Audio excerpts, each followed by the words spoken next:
내 말로 의롭다 함을 받고 내 말로 정죄함을 받으리라. 아멘. 오직 예수님, 예수 그리스도의 은혜와 평강이 여러분의 영육간에 가정에 하시는 일에 충만하시기를 축원드립니다. 오늘 이 본문에서 예수님이 누구를 욕하고 계신지 아십니까? 누구를 보고 이 독사의 자식들아 하시는지 아십니까? 바로 그 당시 이 바리새인 서기관입니다. 물론 예수님을 따랐던, 예수님을 믿었던 바리새인과 서기관도 있었는데 대부분의 서기관과 바리새인들은 예수님을 대적했습니다. 예수님을 반대했어요. 그리고 사사건건 시비를 겁니다. 오늘 보십시오. 22절에 그때 귀신 들려 눈 멀고 말 못하는 사람을 데리고 왔거늘 예수께서 고쳐주십니다. 그래서 눈이 열리고 말을 하게 되었어요. 이 얼마나 놀라운 일입니까? 감사한 일입니까? 그런데 서기관과 바리새인들이 와서 하는 말이 뭡니까? 지금 저 예수는 귀신의 왕 바알세불의 힘을 입어서 귀신을 쫓아낸다. 이렇게 또 악담을 퍼붓는 겁니다. 사실 그들은 따라다니면서 악담을 퍼부어요. 세례 요한이 와서 먹지도 않고 마시지도 않았어요. 예, 금식도 많이 하고 그분은 또 먹어도 많이 먹지 않습니다. 뭘 먹습니까? 그 성경에 보면은 석청과 메뚜기를 먹는다고 했어요. 석청과 메뚜기. 그러니까 사람들이 뭐라고 합니까?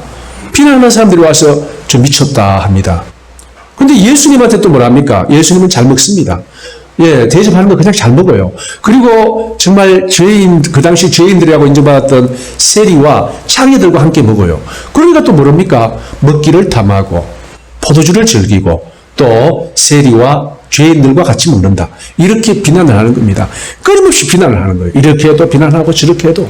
그런데 분명히 예수님께서 하신 일, 세리 요한이 한 일은 길이 하나님의 일로, 또 특히 예수님의 일은 하나님 자신을 오셔서 하신 일로 아무도 그 일에 대해서는 입을 댈 수가 없는 게 정상입니다. 하나님이 직접 하시는데요.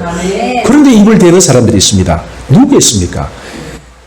예수님께 대적하는 자, 적그리스도가 끊임없이 입을 대는 거예요. 그래서 이때도 뭐라고 합니까? 귀신 들려 바알세불에 힘입어서 귀신을 쫓아낸다. 이렇게 비난합니다. 그런데 예수님이 그 소리를 듣고 안 참아요. 너가 하고 싶은 대로 말하라 이렇게 하지 않습니다. 아주 저주를 퍼붓습니다. 예수님께서. 자, 예수님이 어떤 말씀 하시는지 한번 볼까요? 먼저 내가 마귀의 힘을 빌어가지고 귀신을 쫓아내면 네 자식들은, 너희 후손들은 누구 힘을 빌어서 귀신을 쫓아내느냐? 너가 내한테 고래 말하면 너희 자식들도 다 마귀 힘입어서 귀신 쫓아낸다. 내한테 고래 말하면 너희 자식들 다 마귀다. 자식은 마귀면 아버지도 마귀겠죠. 마귀다. 그렇게 또 한번 저주를 퍼붓고요. 또 어떻게 하냐면요. 30절 보세요. 나와 함께 아니하는 자는 나를 반대하는 자요. 지금 이 중간이 없습니다. 함께 하느냐 마느냐. 중간이 있다면 그거는 함께 안 하는 자예요. 네 내하고 함께 하느냐, 내 편이냐? 저는 중립인데요. 그럼 너는 내 편 아니다. 그걸로 끝나는 거예요. 여기서 분명히 말합니다. 너희들 지금 나를 반대하느냐? 내하고 함께 하지 않느냐? 그러면 내 편 아니다. 그건 누구 편입니까? 여기 나와 있듯이 여기 오늘 제목이 독사의 자식들아. 너희들은 독사의 자식들이다. 이렇게 선언하는 게 됩니다. 그리고 예수님께서 또 말씀하시길 그들에게 세상에서 여러 가지 많은 죄가 있지만 다 용서받을 수 있다. 하지만 용서받지 못하는 죄 한 가지가 있으니 성령을 회방하는 죄다. 하나님께서 직접 그 성령에 힘입어서 하는 그 일을 방해하고 회방하면은 그 일은 결코 사함받지 못한다고 분명히 말씀하십니다. 사함받지 못해요. 그런데 예수님께서 이런 분의 7번이라도 용서해 주라 하신 그분이 딱 떨어지게 이야기합니다. 사함받지 못한다. 그들에게는 회개의 기회가 주어지지 않는다는 거예요. 사실 이 회개는요, 우리가 의지적으로 하는 게 아닙니다. 물론 우리가 회개할 문제에 대해서 회개해야 됩니다만은 정말 하나님께서 받으시는 회개는 무엇이냐? 성령님의 감동으로 하는 회개예요. 그래서 우리가 기도할 때 그렇게 하지 않습니까? 회개의 영을 부어주십시오. 그 회개의 영이 뭐냐면요, 성령님께서 내 마음에 죄를 깨닫게 하시고 성령님께서 내 마음 깊은 곳으로부터 회개할 수 있는 은혜를 부어주신다는 이야기입니다. 그 은혜가 임해야만 하나님이 받으시는 회개를 할 수 있어요. 내 입술로만 정말 마음에 함께하지 않는 입술로만 하는 회개는 하나님 안 받으십니다. 회개 우리가 알고 있잖아요. 뭡니까? 결심과 돌아가는 것입니다. 결심하고 돌아가는 그것이 자기 입술로만 되겠습니까? 확고하게 내적인 변화가 있어야 결심하고 돌아가지 않습니까? 네. 바로 그러한 회개를 허락하지 않으신다는 거예요. 누구들한테요? 독사의 자식들에게는 그러한 기회를 허락하지 않습니다. 그러면 여기서 독사의 자식들이 누구냐? 이 문제에 대해서 우리가 생각을 해봐야 돼요. 이 독사의 자식들은 성령을 회방하며 그들은 결코 사함받지 못한다고 했어요. 사실 우리가 살아가면서 성령을 회방하는 일이 사실 많습니다. 많아요. 예를 들어서 믿지 않고 모를 때 자기 배우자가 열심히 믿을 때 배우자에 대해서 반대하는 거, 당신 그만 가라, 가지 마라, 적당히 믿어라, 그런 말 많이 하지 않습니까? 그 다 뭡니까? 하나님이 하는 일을 회방하는 거예요. 또 우리가 모르고 성령께서 하시는 일을 우리가 회방하거나 부정하거나 하는 경우가 많습니다. 그렇지만 나중에 우리가 회개하고 다시 돌아옵니다. 그런데 예수님께서는 이 독사의 자식들이라고 선언한 이 부류들은요, 회개의 기회가 없습니다. 하나님께서 그들에게는 회개의 기회를 안 줘요. 그러면 이들이 과연 누구일까? 자, 그러면 예수님께서 다른 곳에서도 독사의 자식들이라고 한 부분이 있습니다. 그 부분을 보면 이 독사의 자식들이 누구인지 우리가 좀 더 분명하게 알 수 있습니다. 여러분, 마태복음 23장 33절 한번 펴보십시오.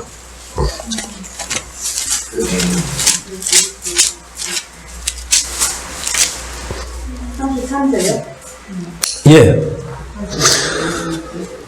마태복음 23장 33절 제가 읽어보겠습니다. 뱀들아, 독사의 새끼들아, 너희가 어떻게 지옥의 판결을 피하겠느냐? 이들에게는요, 지옥의 판결을 피할 수 있는 회개의 기회가 주어지지 않습니다. 어떻게 계속 볼게요. 34절. 그러므로 내가 너희에게 선지자들과 지혜 있는 자들과 서기관들을 보내매 너희가 그 중에서 들으는 죽이거나 십자가에 못 박고 그 중에서 들으는 너희 회당에서 채찍질하고 이 동네에서 저 동네로 따라다니며 박해하리라. 그러므로 의인 아벨의 피로부터 성전과 제단 사이에서 너희가 죽인 바가레아의 아들 사가랴의 피까지 땅 위에서 흘린 의로운 피가 다 너희에게로 돌아가리라.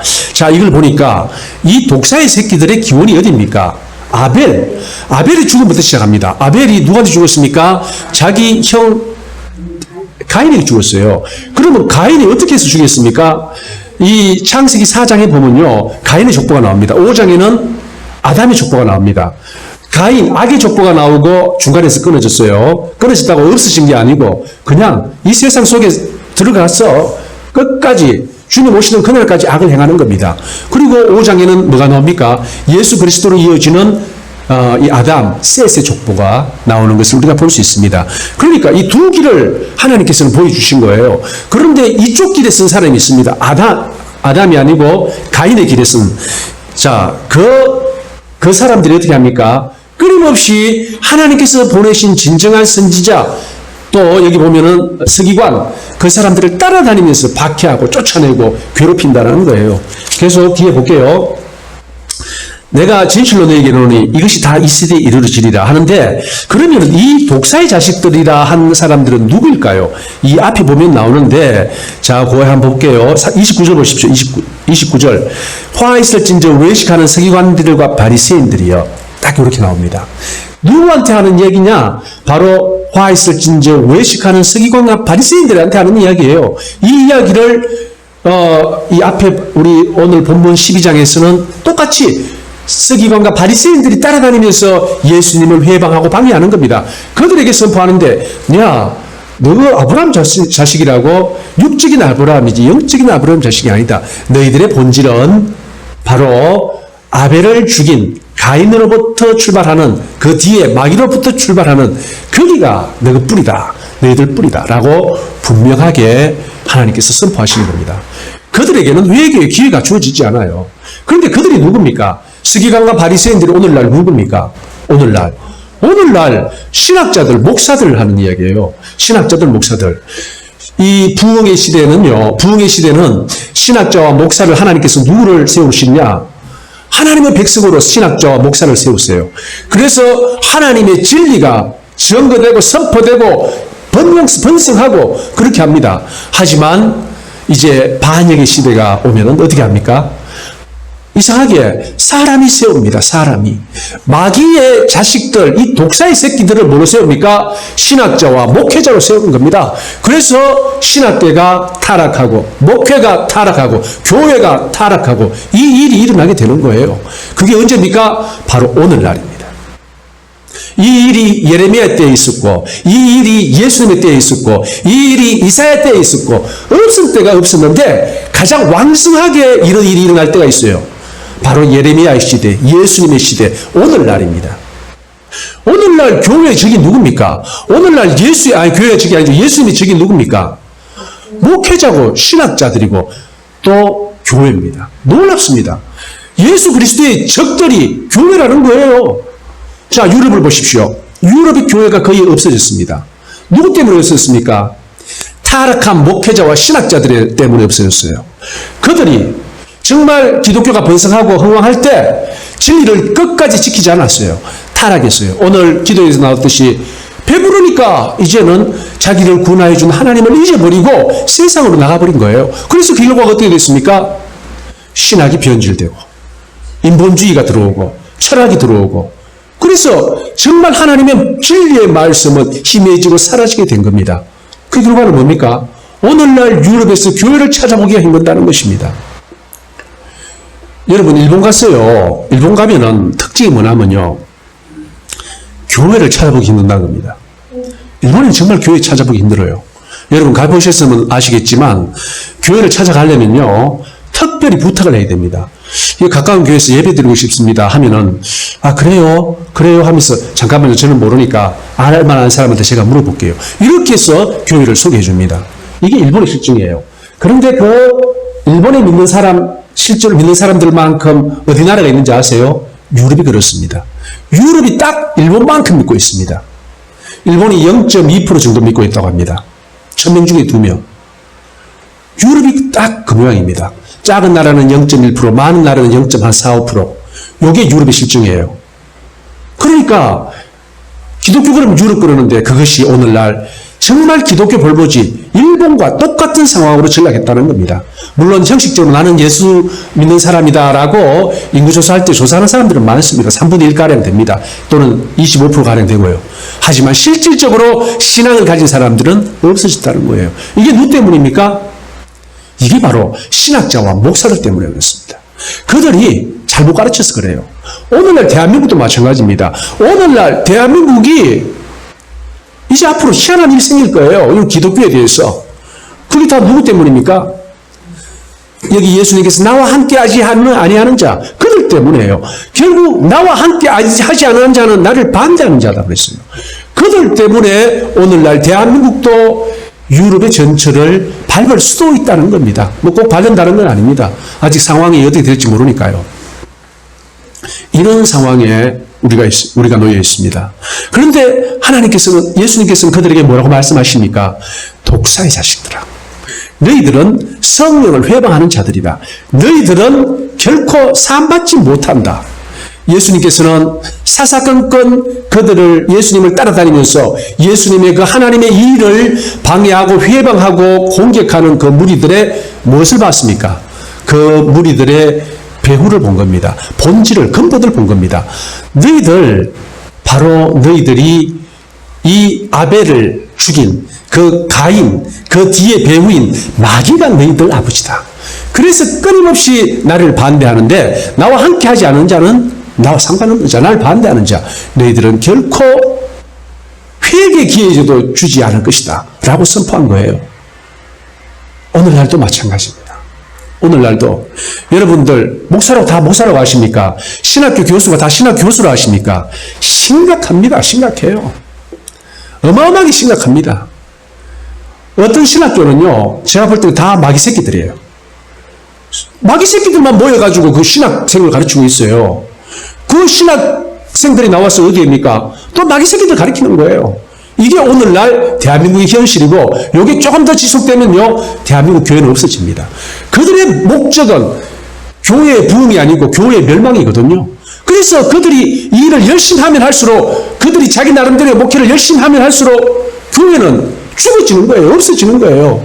물론 그렇다고 하나님 교회가 없어지지는 않습니다. 왜요? 음부의 권세가 하나님의 교회를 어떻게 할 수가 없어요. 그러면 결국 뭐만 남느냐? 알곡만 남는다는 거예요. 결국 알곡만 남게 되는 일이 오늘날 있게 되는 거예요. 유대가 망할 때 거의 다 죽었습니다. 여러분 아십니까? 예레미야서를 보면 알아요. 예레미야 예가를 보면요, 또 뭐가 나오냐면은, 이제 예레미야서 말미에 보면은, 예레미야하고 이제 남은 사람들이 있어요. 유대에 남은 사람들이 있어요. 많이 될까요? 아닙니다. 10,000명 좀 넘습니다. 그걸로 끝이에요. 나머지는 다 어떻게 했나요? 다 죽여버리고 잡아갔습니다. 좀 괜찮은 사람은 싹 잡아갔어요. 잡아가고 나머지는 다 죽여버렸어요. 다 죽여버렸어요. 없었다는 거예요. 멸망당했습니다. 그들은 완전히 멸망당했어요. 언제입니까? 바로 예레미야 한 사람이 그렇게 외쳐도 아무도 예레미야를 통한 하나님의 말씀은 들어주지 않았습니다. 그 결과는 뭡니까? 처절한 멸망입니다. 하지만 이스라엘은 망하지 않았어요. 오늘날도 이스라엘은 존속하고 이스라엘 내에 믿는 사람들이 30,000명 이상이 됩니다. 이게 뭡니까? 나무를 잘라버려요. 뽑아버리지 않습니다. 잘라버려요. 그 밑둥에서 새로운 가지가 나옵니다. 하나님께서는 과감하게 잘라버리고 밑둥에서 새로운 가지가 나옵니다. 이제는 그런 일이 없을 겁니다. 이제는 그런 일이 없습니다. 이제는 그냥 새로운 하늘과 새 땅이 열리는 시대에 우리가 가까이 왔기 때문에 이제는 자르고 다시 키우고 이런 일이 없을 겁니다. 최후의 심판만 우리 앞에 놓여 있다는 것입니다. 그래서 이때 우리는 어떻게 해야 되느냐? 정신 차려야 됩니다. 정말 정신 차려야 됩니다. 인간적인 말로 하면 정신 차려야 되는 거고, 예수님의 말을 빌리자면 깨어있으라는 겁니다. 깨어있어야 돼요. 그런데 이 깨어있는 게 우리의 능력으로 됩니까? 안 됩니다. 특히 이 독사의 자식들, 여기서는 독사의 자식들 했죠. 아까 우리가 23장 33절에 뭐라고 했습니까? 독사의 새끼들아 그랬어요. 번역을 좀 그렇게 해놨네요. 그죠? 어쨌든 그 독사의 자식들한테는 깨어있는 기회도 주지 않습니다. 그래서 그 결과는 어떠냐? 오늘날 이 대한민국의 상황을 바라보고 세계 기독교의 상황을 바라보는 시각이 완전히 달라집니다. 완전히 다른 두 부류로 나눕니다. 매우 심각하다. 매우 심각하다. 이러면 안 된다. 하나님이 진리에서 떠났다. 이러한 분류가 있고, 지금이 좋다. 지금이 평안하고 안전하다. 우리는 하나가 돼야 되고, 우리는 화합해야 된다. 뭐 이런 부류가 하나 있어요. 결국 그 결말은 어떻게 될까요? 결말은 하나는 새하늘과 새 땅으로 들어가고 하나는 영원한 불못으로 떨어지는 그런 결말을 성경은 이야기를 하고 있습니다. 그러면은 예수님 당시에 예수님으로부터 칭찬받는 서기관과 바리새인들이 많았을까요? 아니면은 야, 이 독사의 새끼들아, 이렇게 요거도 먹는 서기관과 바리새인들이 많았을까요? 누가 많았을까요? 요거도 먹는 사람들이 훨씬 많았습니다. 칭찬받는 사람은 거의 소수예요. 칭찬받는 사람들 거의 소수입니다. 대부분의 서기관과 바리새인들은 어떻게 했어요? 예수님을 대적하는 자리에 있었습니다. 오늘날의 목사와 신학자들입니다. 오늘날도 마찬가지입니다. 놀랍도록 예수님의 시대, 예레미야의 시대, 이사야의 시대, 그리고 오늘날 마지막 때를 살아가는 우리의 시대와 흡사, 거의 비슷하다는 겁니다. 사랑하는 성도님들, 정말 우리는 깨어있어야 됩니다. 깨어서 이 세상이 어떻게 돌아가고 있는지, 세상이 정말 성경에서 말하는 것들이 이루어지고 있고 성경에서 말하는 새하늘과 새 땅이 열릴 때가 되었는지, 아니면은 이러한 세상이 앞으로도 1000년 또는 2000년 지속될 건지 우리는 분명히 알아야 됩니다. 예수님께서 깨어있으라는 말씀을 언제 하셨냐면요, 그 앞에서는 안 했어요. 언제 하셨냐면은 바로 마태복음 24장 마지막 때 이야기를 하고, 그 마지막 때가 지금 아니고 장차 올 텐데 그때에 믿는 너희들이 가져야 될 가장 중요한, 항상 마음에 새겨야 될 그 한 가지 사항은 깨어있는 것이다. 깨어있는 것이다. 그렇게 해서 비유를 보면요, 다 깨어있으라는 비유입니다. 그때 비유가 다 깨어있습니다. 그 소돔 고모라와 노아의 때를 이야기를 하면서 깨어있으라. 그 다음에 뭡니까? 청지기 이야기. 청지기 이야기하면서 깨어있으라. 또 그 다음에 열천이 이야기하면서 깨어있으라. 그 다음에 뭡니까? 달란트 비유하면서 깨어있으라. 계속 깨어있으라는 말씀을 하시는 거예요. 그러니까 이게 우리가 어떤 대회에 나갈 때 말입니다. 대회 나갈 때. 1년 후에 대회 나갑니다. 지금도 열심히 합니다. 하지만 언제 더 열심히 합니까? 예, 임박해서 더 열심히 합니다. 우리가 시험 준비를 합니다. 1년 후에 있을 어떤 시험. 지금 열심히 하잖아요. 그런데 언제 가장 중요합니까? 지금 한 달 쉬는 것보다 이 임박해서 한 달 쉬는 게 치명적이에요. 그러니까 가까이 가면은 나중에 더 잘해야 되는 거예요. 이런 세상 일과 똑같다는 거예요. 자, 여러분들 지금까지는 혹시 여러분들은 다 믿음이 좋고 열심히 믿는 분들인 줄 압니다만은 지금까지 혹시 대충 믿었습니까? 그러면 이제 언제부터 잘 믿어야 되나? 지금부터예요. 지금부터 정말 깨어있는 마음으로 잘 믿어야 된다는 겁니다. 그런 때가 있습니다. 그러니까 지금이 바로 우리가 깨어있고 정말 다시 오실 예수 그리스도를 바라보아야 되는 때라는 겁니다. 그런데 이것을 맡고 있는 사람들이 누굽니까? 바로 서기관과 바리새인들, 하나님의 말씀을 맡은 자들이에요. 하나님의 말씀을 맡은 자들이 하나님의 말씀을 들고 사람들 앞에 서서 깨어있지 못하게 하고 또 말씀 위에 바로 서지 못하게 하고 가장 중요한 건 엉뚱한 길로 가게 하는 겁니다. 예수님은 그들을, 이 서기관과 바리새인들을 대해서 뭐라고 말씀하셨냐면은 자기들도 천국에 들어가지 않고 천국 문 앞에 서서 들어가는 사람 못 들어가게 하는 것들이 바로 이 독사의 자식들이라고 말씀을 하십니다. 그래서 우리는 정신 바짝 차려야 됩니다.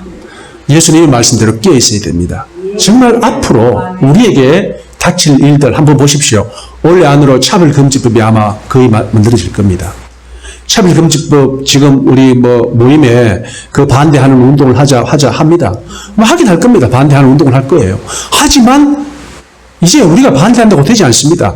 전국의 국민들 한 1000만 명 일어나면 될지 몰라도 100만 명 일어나도 눈독 하나 끔찍 안 하고 할 겁니다. 왜요? 그들의 머릿속에는 잘못된 사상으로 꽉 차 있어요. 그래서 그것이 정인 줄 알고 그 길로 가고 있는 거예요. 그렇기 때문에 누가 반대해도 되지 않습니다.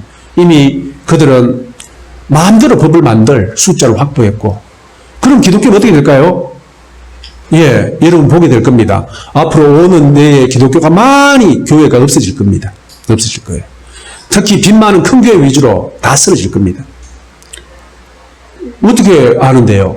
유럽의 기물을 보면 그래요. 지금 유럽에 큰 교회가 없습니다. 다 조그마한 교회뿐입니다. 왜? 큰 교회는 워낙 이 유지 비용이 많이 들어가지고 감당이 안 되는 거예요. 그게 이제 오늘날 이 대한민국까지 이제 들어오려고 한다는 거예요. 들어오기 전에 이미 뭐가 변했습니까? 이 독사의 새끼들이 판을 치면서 사람들의 눈을 가려가지고 정말 뭐가 옳은지 뭐가 바른지 어떻게 우리가 행동하고 살아가야 되는지를 눈을 가려서 못 보겠습니다. 못 봐요. 그래서 보는 사람은요, 우리 대한민국에 예수 믿는 사람이 한 10%가량밖에 안 됩니다. 제가 볼 때는 10%나 15% 정도. 이 사람들만 눈이 열려서 하나님이 보여주시고, 근데 이것도 굉장히 많은 숫자입니다. 외국에 비하면 얼마나 많은 숫자예요. 나머지들은 다 눈이 감겨져가지고 오늘날 이 좋은 세상, 이 편안하고 안전한 세상, 나라에서 다 책임져주는 세상, 뭐가 문제라서 그렇게 불만이 많냐? 라고 이야기하고 있는 거예요. 우리는 그걸 바라는 게 아닙니다. 우리는 하나님 말씀이 진리고 이 말씀은 영원하실 것이기 때문에 이 말씀에 따라서 모든 것이 되길 바랄 뿐입니다. 하지만 하나님을 대적하는 자들은 끝끝내 반항하고 있습니다. 대적하고 있습니다. 사사건건 물고 늘어집니다. 하나님의 진리를 증거하면요. 그것이 바로 오늘날 이 상황이고, 이럴 때 우리가 화나지요. 열받죠. 저도 화나고 열받습니다. 하지만 여러분은 기뻐하셔야 됩니다. 왜요? 성경에서 되리라 한 그 일들이 이루어지는 때가 언제입니까? 우리의 구원의 때가 가까웠다는 것입니다. 계시록을 썼어요. 그런데 이 계시록을 쓸 때가 언제냐면요, 이 예수 믿는 사람들이 엄청나게 핍박을 받을 때예요. 그때 하나님께서는 계시록을 주셨어요. 왜요? 너희들 조금만 더 참아라. 너희들을 위하여 하나님께서는 놀라운 새하늘과 새 땅을 예비하고 계신다.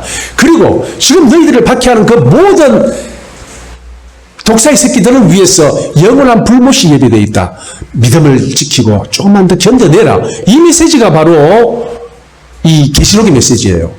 그래서 그 계시록을 쓴 목적은 뭐냐면은 그 당시 성도들에게 희망의 메시지를 준 거예요. 좀 더 힘들고 정말 힘들고 괴롭지만 조금만 더 참고 견뎌라. 마침내 너희들을 위하여 하나님께서 예비한 것이 크다. 그리고 너희들을 대적하는 저 무리들을 위하여 하나님께서 잠깐 벌 주는 게 아닙니다. 영벌입니다. 영원한 벌을 예비하셨다라고 이 백성들을 위로한 것이 뭐냐면 하나님의 백성들을 위로한 것이 바로 요한계시록입니다.